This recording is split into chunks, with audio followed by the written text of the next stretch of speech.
मैं एक गृह प्रवेश के पूजा में गया था और वहां पंडित जी पूजा करा रहे थे। पंडित जी ने सबको हवन में शामिल होने के लिए बुलाया और सबके सामने हवन सामग्री रख दी गई। पंडित जी मंत्र पढ़ते और कहते स्वाहा। लोग चुटकियों से हवन सामग्री लेकर अग्नि में डाल देते। घर के मालिक को स्वा कहते ही अग्नि में घी डालने की जिम्मेदारी सौंपी गई। हर व्यक्ति थोड़ी सामग्री डालता, इस आशंका में कि कहीं हवन खत्म होने से पहले ही सामग्री खत्म न हो जाए। गृह मालिक भी बूंद बूंद करके घी डाल रहे थे। उनके मन में भी यही डर था कि कहीं घी खत्म ना हो जाए।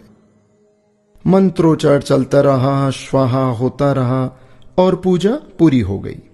सबके पास बहुत सी हवन सामग्री बची रह गई। घी तो आधा से भी कम इस्तेमाल हुआ था। हवन पूरा होने के बाद पंडित जी ने कहा कि आप लोगों के पास जितनी सामग्री बची है उसे अग्नि में डाल दें। गृह स्वामी से भी उन्होंने कहा कि आप इस घी को भी कुंड में डाल दें। एक साथ बहुत सी हवन सामग्री अग्नि में डाल दी गई। सारा घी भी अग्नि के हवाले कर दिया गया। पूरा घर धुएं से भर गया। वहां बैठना मुश्किल हो गया। एक एक करके सभी कमरे से बाहर निकल गए। अब जब तक सब कुछ जल नहीं जाता, कमरे में जाना संभव नहीं था। काफी देर तक इंतजार करना पड़ा, सब कुछ स्वाहा होने के इंतजार में। दोस्तों, मेरी कहानी यहीं रुक जाती है। उस पूजा में मौजूद हर व्यक्ति जानता था कि जितनी हवन सामग्री उसके पास है उसे हवन कुंड में ही डालना है, पर सभी ने उसे बचाए रखा कि आखिर में सामग्री काम आएगी या खत्म ना हो जाए। दोस्तों, ऐसा ही हम सब लोग करते हैं। यही हमारी फितरत है।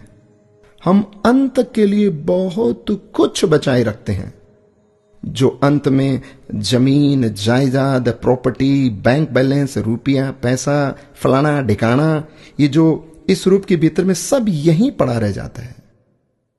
जिंदगी की पूजा खत्म हो जाती है और हवन सामग्री बची रह जाती है। हम बचाने में इतने खो जाते हैं कि ये भी हम भूल जाते हैं कि सब कुछ होना हवन कुंड के हवाले ही तो है। उसे बचाकर क्या करना? बाद में तो सिर्फ धुआं ही होना है। संसार हवन कुंड है दोस्तों, और जीवन पूजा। एक दिन सब कुछ हवन कुंड में समाहित होना है। अच्छी पूजा वही है जिसमें हवन सामग्री का सही अनुपात में इस्तेमाल हो, न सामग्री खत्म हो न बची रह जाए।